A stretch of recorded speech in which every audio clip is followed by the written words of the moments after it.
Hello, this is Ibis Styles. കോട്ടക്കനാബല്ലൂരിൽ നമ്മൾ stay ചെയ്തത് ഇവിടെയായിരുന്നു. നമ്മൾ പ്രീവിയസ് ഡേ തന്നെ വന്നിട്ടുണ്ടായിരുന്നു.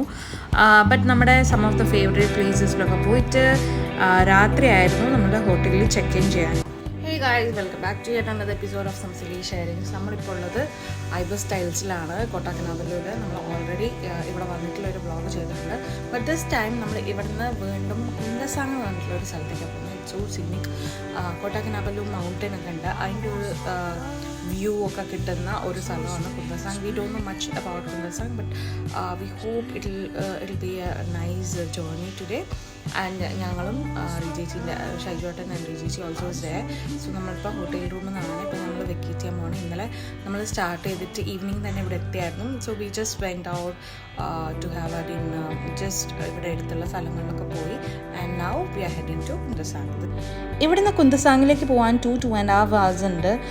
അതുകൊണ്ട് ഞങ്ങൾ നേരത്തെ എണീറ്റിട്ടുണ്ടായിരുന്നു ഇറങ്ങാൻ വേണ്ടിയിട്ട്. 7:30, 8 ആയപ്പോഴത്തേക്കും നമ്മൾ പുറത്തെത്തി. So we thought of having അവർ എന്താ പറയുക ഹോട്ടലിൽ ഇൻക്ലൂഡഡ് ആയ ബ്രേക്ക്ഫാസ്റ്റ് കഴിച്ചിട്ട് പോകാമെന്ന് വിചാരിച്ചു. അവിടെ ഒരു ഹിൽ സ്റ്റേഷൻ അല്ലെങ്കിൽ ഒരു മൗണ്ടൻ ഏരിയ ഒക്കെയാണ് നമുക്കറിയാം. അതുകൊണ്ട് ബ്രേക്ക്ഫാസ്റ്റ് ഉണ്ടോ, എന്ത് കൈൻഡ് ഓഫ് ബ്രേക്ക്ഫാസ്റ്റ് ആണ് പെട്ടെന്ന് തന്നെ കിട്ടുമോ എന്ന് അറിയാത്തതുകൊണ്ട് ഇതോടെ ഇവിടെ തന്നെ കഴിക്കാൻ. കഴിഞ്ഞ തവണ ഇവിടെ വന്നപ്പോഴും സെയിം കൈൻഡ് ഓഫ് ബ്രേക്ക്ഫാസ്റ്റ് ആയിരുന്നു. Since we like it, actually we love it. അതുകൊണ്ട് ഒരിക്കൽ കൂടെ കഴിക്കാൻ വേണ്ടി we was so like more than happy. നല്ല എസ്തെറ്റിക്കലി പ്ലീസിങ്, കാണാൻ നല്ല ഭംഗിയുള്ള ബ്രേക്ക്ഫാസ്റ്റാണ്. അതേപോലെ ടേസ്റ്റും വലിയ കുഴപ്പമൊന്നുമില്ല. This is Brijo's favourite kind of breakfast. അത് സ്ക്രാമ്പിൾഡ് എഗ്സും ഫ്രഞ്ച് ടോസ്റ്റും ബ്രെഡ് ആൻഡ് ബട്ടറും, mee goreng kind of noodles, boiled eggs, പിന്നെ നാസി ലമാക്ക് ഉണ്ടായിരുന്നു, pudding, soups, sausages, ham, and you have cakes and croissants, പിന്നെ every kind of drinks. You have juices, coffee, tea, നമ്മുടെ തേത്താരി കോപ്പിയോ എല്ലാം അങ്ങനത്തെ ഉണ്ടായിരുന്നു. ആക്ച്വലി ആ ടമ്മി വേ സോ ഹാപ്പി.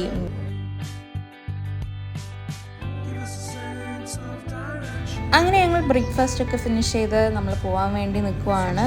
നമ്മൾ നിന്ന് ഐബസ് സ്റ്റൈൽസിനോടൊക്കെ ടാറ്റ ബൈ ബൈ പറഞ്ഞ് നമ്മൾ ഇറങ്ങി. ഓൾമോസ്റ്റ് ഒരു 8:39 ആയപ്പോഴാണ് നമ്മൾ ഇറങ്ങിയത്.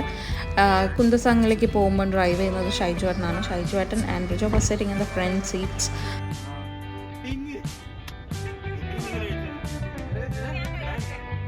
ഇവിടെ റീജേച്ചി ഉണ്ട്, ബ്രിജോ ഉണ്ട്, ഷൈജുവേട്ടനാണ് വണ്ടി ഓടിക്കുന്നത്. റീജേച്ചി ഹിയർ ഗൈസ്. ബ്രിജോ ഇവിടെ നിന്ന് എൻ്റെ ഗിംബൽ ശരിയാക്കിക്കൊണ്ടിരിക്കുകയാണ്. നമ്മൾ പോകുന്ന കുന്തസാങ്ങിൽ കുറേ അധികം കാണാനുണ്ടോ എന്ന് ചോദിച്ചു കഴിഞ്ഞാൽ ഈ ടൂറിസ്റ്റ് അട്രാക്ഷൻസിന് വേണ്ടി മാത്രം മാൻമെയ്ഡാക്കി ഉണ്ടാക്കി വെച്ച കാര്യങ്ങളൊന്നുമില്ല. ബട്ട് അവിടെ കുറേ കാണാനുണ്ട്. It's natural beauty and the view of Mount Kinabalu. Mount കിനാബലുവിൻ്റെ ആ ഒരു വ്യൂ കിട്ടുന്ന സ്ഥലമാണ് കുന്തസാങ്. ആൻഡ് അവിടെ നിന്നാണ് മൗണ്ട് കിനാബലുവിൻ്റെ ട്രക്കിംഗ് ഒക്കെ സ്റ്റാർട്ട് ചെയ്യുന്നത്. ദാറ്റ്സ് ദ മോസ്റ്റ് എന്താ പറയുക peculiarity of this place we are heading to. ബോർണിയോയിൽ ആൻഡ് സൗത്ത് ഈസ്റ്റ് ഏഷ്യയിലുള്ള ഏറ്റവും ഹയസ്റ്റ് പീക്ക് ഓർ മൗണ്ടൻ ആണ് Mount Kinabalu. World's 3rd position ഉണ്ട് ഇതിന് for the highest island mountain. And world wide നോക്കുവാണെങ്കിൽ it is the 20th, it holds the 20th position or so. And it is so popular for its exceptional biodiversity and steep terrain. Mount Kinabalu കയറാൻ വേണ്ടിയിട്ട് കുറേ tourist വരാറുണ്ട്. അത് കയറാൻ വേണ്ടിയിട്ടുള്ള best time എന്ന് പറയുന്നത് മാർച്ച് ടു സെപ്റ്റംബർ ആണ്. ആ ടൈമിലാണ് ഇവിടെ കുറച്ച് ഡ്രൈ ആയിട്ടുണ്ടാവുക. Otherwise it will be moist and wet and ഭയങ്കര ഹാർഡ് ടു ക്ലൈം. കിനാബലു കയറാൻ വേണ്ടിയിട്ട് കുറേ പെർമിറ്റ്സ് ഒക്കെ ഉണ്ട്. It's so expensive also. And ഈ വട്ടം നമ്മൾ പോകുന്നത് കിനാബലു കയറാനല്ല. ഇറ്റ് എന്താ പറയുക, അത് ഒരുമിച്ച് ചെയ്യാൻ വേണ്ടിയിട്ട് തന്നെ ഒരു വേറെ തന്നെ ഹോളിഡേ വേണം. ഭയങ്കര കഷ്ടമാണ്. It's all together A different thing. And നമ്മളങ്ങനെ ദൂരെ കാണുന്നുണ്ട് ആ ഒരു മേഘങ്ങളുടെ ഇടയിൽ കുറച്ച് ഷാഡോ പോലെ കാണുന്നതാണ് മൗണ്ട് കിനാബലു. ആൻഡ് ഇവിടെ മുന്നിലും ഉണ്ട്. It was so great and majestic feel ആയിരുന്നു ഇതിന് നമ്മളിങ്ങനെ പോയിക്കൊണ്ടിരിക്കുമ്പോൾ കാണാൻ വേണ്ടിയിട്ട്. ആദ്യം നമ്മൾ റെക്കഗ്നൈസ് ചെയ്തില്ല, കാരണം നമ്മൾ പോകുന്ന വഴിക്ക് നമ്മൾ ചുറ്റുകൂടും കുറേ മൗണ്ടൻസ് ഉണ്ട്. ഈ മൗണ്ടൻസിനൊക്കെ തൊട്ടുകൊണ്ട് നല്ല ഫ്ലഫി ആയിട്ടുള്ള വൈറ്റ് ക്ലൗഡ്സും ഉണ്ടായിരുന്നു. ആൻഡ് പിന്നെയാണ് മനസ്സിലായത് ക്ലൗഡിൻ്റെ മേലെ ഒരു പീക്ക് ഇങ്ങനെ എന്താ പറയുക പീക്ക് ചെയ്ത് നോക്കുന്നു. ആൻഡ് അപ്പോഴാണ് we got the realization, oh my goodness, ഇത് മൗണ്ട് കിനാബലുവിൻ്റെ ആ പീക്കാണ്. നമ്മൾ ആദ്യം ഒരു എന്താ പറയുക ഒരു ഡാർക്ക് ക്ലൗഡ് പോലെയൊക്കെ വിചാരിക്കുള്ളൂ, which is in the sky. It was literally in the sky. This peak was so huge and so majestic, so giant. അപ്പോൾ ഈ ക്യാമറയിൽ കാണുന്ന പോലെയൊന്നും അല്ല, നേരെ പോകുമ്പോൾ നമുക്ക് അതിൻ്റെ ഒരു വ്യത്യാസം മനസ്സിലാവും. ആൻഡ് അവിടെ എത്തുന്ന വരെ നമുക്കിതിൻ്റെ ഓരോ ഭാഗത്തു നിന്നുള്ള വ്യൂവും ഇങ്ങനെ കണ്ടുകൊണ്ടിരിക്കുകയായിരുന്നു. നമ്മളിവിടെ നിന്ന് സൈഡാക്കിയതാണ് മൗണ്ട് കിനാബലുവിനെ എടുക്കാൻ വേണ്ടിയിട്ട്. ഈ ആകാശത്തിന്റെ ഉള്ളിൽ നിൽക്കുന്നതാണ് നമ്മുടെ മൗണ്ട് കിനാബലു. So huge. ഇതൊക്കെ മൗണ്ടൻ ആണ്.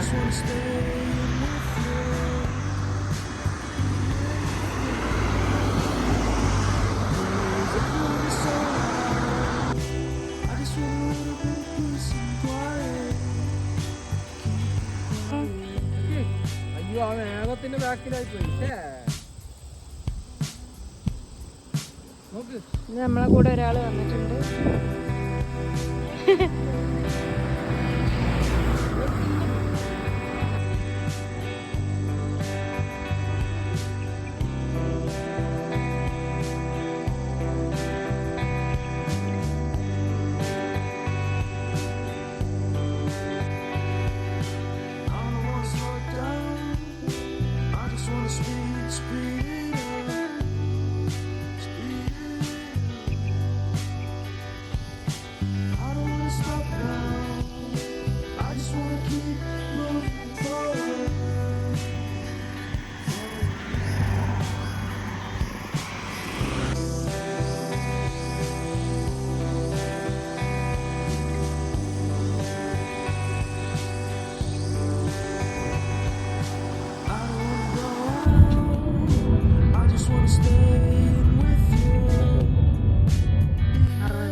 മറിഞ്ഞില്ലേ കാല്?